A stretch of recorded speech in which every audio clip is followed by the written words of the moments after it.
handcuffs Sugar Frank. and jail stripes. It's a stark contrast from the Phoenix police uniform Chris Wilson wore for 15 years when he was the one cuffing bad guys. Being on the other side and coming on this side, it's really hard. Wilson agreed to talk with CBS 5 News exclusively about what led to his arrest and indictment on 10 counts of sex with a minor. Who's to blame for you being here? Myself. No one else, myself. Wilson's fall from grace came in August of 2012 when he was accused of having a three-way sexual encounter with two underage boys, one 17, the other 14.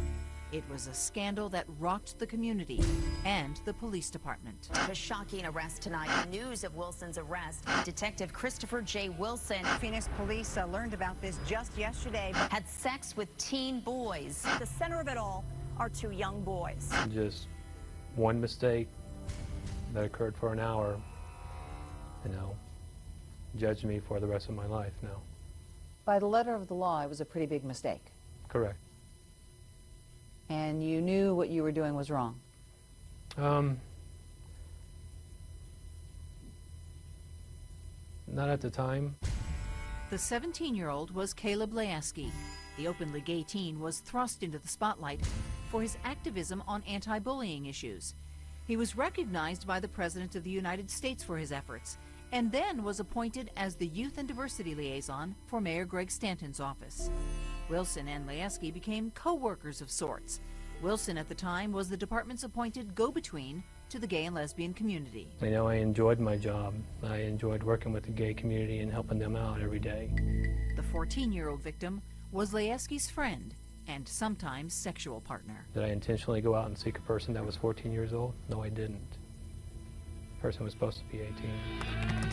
Wilson contends the younger teen was on a number of gay sex hookup sites that require you to be 18. But after his arrest, Wilson made a damning admission. I knew he was younger. I thought he was 15, 16. And Wilson's rationale regarding Layeski, who he admits he knew was 17? He was emancipated. As far as I was concerned, that's what he told me. But Layeski, who now lives here in our nation's capital, sat down with me in an exclusive interview, and he tells a very different story, one that paints Wilson as a predator. I was not emancipated, no. Did you ever tell Chris Wilson you were emancipated? I did not, no. It was very clear that I was a 17-year-old kid. Layeski did live alone in a downtown Phoenix apartment. I moved out on my own probably around 17 years old. Layeski said he considered Wilson a mentor, and Wilson admits he helped out the teen who was trying to make his own way in the world. Do you think Chris Wilson groomed you? Absolutely. Did I buy him some suits out of kindness? Yeah. What did you want in return? Nothing. At that time, we never slept together. That's not what it was about. Did I groom him? No. Are you a pedophile? Am I a pedophile? No, I'm not a pedophile. Are you a predator? No, I'm not a predator. So you believe Chris Wilson is a pedophile? Yes, ma'am. Do you think he's a predator? Yes, ma'am. Wilson's charges stem from a one-on-one encounter between he and Layeski at Wilson's home, and the threesome that took place at Layeski's apartment with the 14-year-old. I still, unfortunately, haven't completely come to grasp everything. When he turned 18, Layeski, the sex crime victim, also became Layeski, the sex crime suspect. A grand jury indicted him on multiple felony charges for his involvement with the 14-year-old. He was offered probation and counseling. I was a victim, and I'm not going to keep being victimized by the state, so I did take a plea. Layeski is now 20 and works as a dispatcher for Arlington Police Department.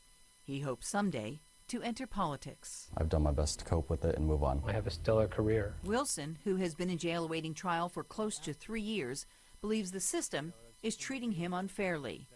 The best plea they've offered him is 27 years. You've made arrests for exactly what you're facing Mm-hmm. prison time on. Yeah. I'm going to ask you what everybody wants to ask you. What were you thinking? I wasn't thinking at the time. Despite his admission to investigators, Wilson maintains it wasn't until right after the incident that he learned the age of the younger teen. That night after the incident took place, just went home and sat in my shower. 2 hours just sitting there with my gun to my head, seeing if I could pull the trigger, but I couldn't. You know, that's how much it hurt me to know what happened.